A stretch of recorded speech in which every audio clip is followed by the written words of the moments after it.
नमस्कार। Artificial intelligence यानी AI. ये शब्द आजकल हर तरफ सुनाई देता है ना? हाँ बिल्कुल, एआई पर आजकल बहुत बात हो रही है। तो आज हम इसी एआई की दुनिया की थोड़ी गहराई में उतरेंगे। हमारे पास कुछ दिलचस्प स्रोत हैं जो एआई की बुनियादी बातों को समझने में मदद करते हैं। मतलब ये असल में है क्या और कैसे काम करता है। जी हमारा इरादा है कि इन स्रोतों से वो जरूरी बातें, शायद कुछ चौंकाने वाले तथ्य निकालें और उन्हें एक आसान बातचीत वाले अंदाज में समझें। हाँ, ये अच्छा रहेगा। बहुत सी गलतफहमियां भी हैं एआई को लेकर। सही कहा। तो चलिए शुरू करते हैं। एआई आखिर चीज क्या है?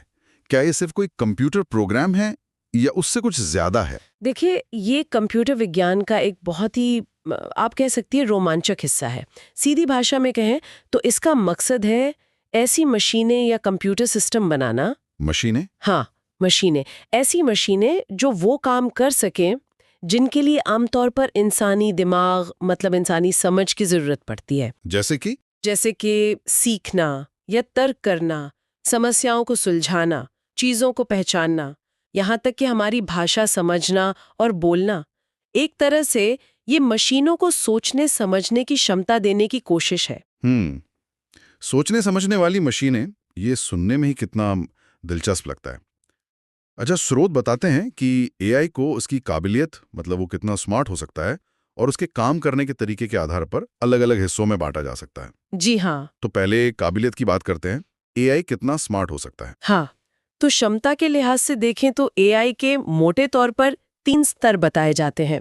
पहला है नैरो एआई, संकीर्ण एआई। इसे कमजोर एआई भी कहते हैं। अच्छा, कमजोर एआई। हाँ, कमजोर इसलिए नहीं कि वो बेकार है, बल्कि इसलिए कि उसका दायरा सीमित है। ये सबसे आम है जिसे हम रोजमर्रा की जिंदगी में देखते हैं, इस्तेमाल करते हैं।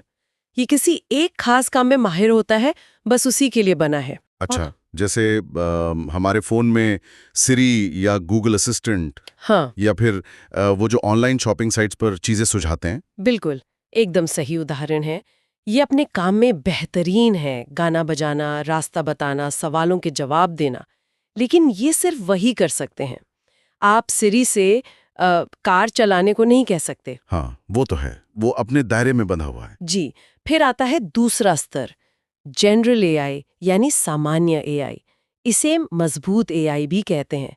ये वो स्तर है जहां एआई किसी भी बौद्धिक काम को लगभग इंसानों की तरह समझ और कर सकेगा। किसी भी काम को? हाँ मतलब बिल्कुल हमारी तरह? हाँ, वो सीख सकेगा, तर्क कर सकेगा, योजना बना सकेगा, बिल्कुल हमारी तरह। यानी एक ऐसी मशीन जो कोई भी नई समस्या देखकर उसे हल करने का तरीका खुद ही निकाल ले? ये तो अभी बना नहीं है शायद। नहीं, ये अभी हकीकत नहीं बना है। ये विज्ञान का एक बहुत बड़ा लक्ष्य है। इस पर दुनिया भर में काफी रिसर्च चल रही है। और तीसरा? तो समस्या हल करना हो या सामाजिक समझ, हर चीज में इंसानों से बेहतर। ये फिलहाल आप कह सकती हैं विज्ञान कथाओं और भविष्य की सोच का हिस्सा ज्यादा है। तो अभी हम मुख्य रूप से नैरो एआई के दौर में हैं और नजरें जनरल एआई पर टिकी हैं। सुपर एआई तो खैर अभी बहुत दूर की बात लगती है। जी बिल्कुल। ये वर्गीकरण एआई की ताकत को समझने में वाकई मदद करता है। अच्छा, स्रोत एक और तरीके से भी एआई को बांटते हैं, उनके काम करने के तरीके के आधार पर, है ना? उनकी अंदरूनी क्षमता के हिसाब से। वो क्या है?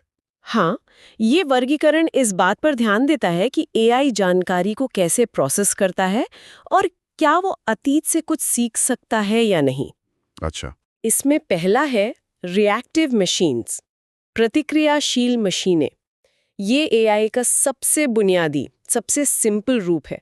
ये सिर्फ मौजूदा हालात को देखते हैं और तुरंत प्रतिक्रिया देते हैं। इनकी कोई मेमोरी नहीं होती है, मतलब ये पिछले अनुभव से कुछ नहीं सीखते? नहीं, बिल्कुल नहीं। वो बस जो सामने है उसी पे रिएक्ट करते हैं। वो शतरंज खेलने वाला कंप्यूटर डीप ब्लू, जिसने गैरी कास्परोव को हराया था, वो सिर्फ बोर्ड पर मोहरों की मौजूदा स्थिति देखकर चाल चलता था। उसे पिछली चालें याद नहीं रहती थी। एकदम सही उदाहरण। वो बस वर्तमान पर जीता था, कह सकते हैं। उसे पिछला कुछ याद नहीं रहता था। तो ये हुआ रिएक्टिव मशीन्स। अगला दूसरा प्रकार है लिमिटेड मेमोरी यानी सीमित मेमोरी वाला एआई। ये मशीनें कुछ समय के लिए पिछली जानकारी या अनुभव याद रख सकती हैं। अच्छा, कुछ याद रख सकती हैं। हाँ, और उस जानकारी के आधार पर ये फैसले लेती हैं। आज की ज्यादातर एआई एप्लीकेशंस जो हम देखते हैं वो इसी श्रेणी में आती हैं। जैसे कोई उदाहरण? सेल्फ ड्राइविंग कारें इसका अच्छा उदाहरण है। वो आसपास की कारों की गति, ट्रैफिक लाइट जैसी चीज़ों को देखकर और हाल के अनुभवों को ध्यान में रखकर फैसले लेती हैं। उन्हें याद रहता है कि अभी थोड़ी देर पहले क्या हुआ था। ओह, अच्छा। यानी ये थोड़ा बहुत सीख सकती हैं अपने हाल के अनुभव से। ये दिलचस्प है।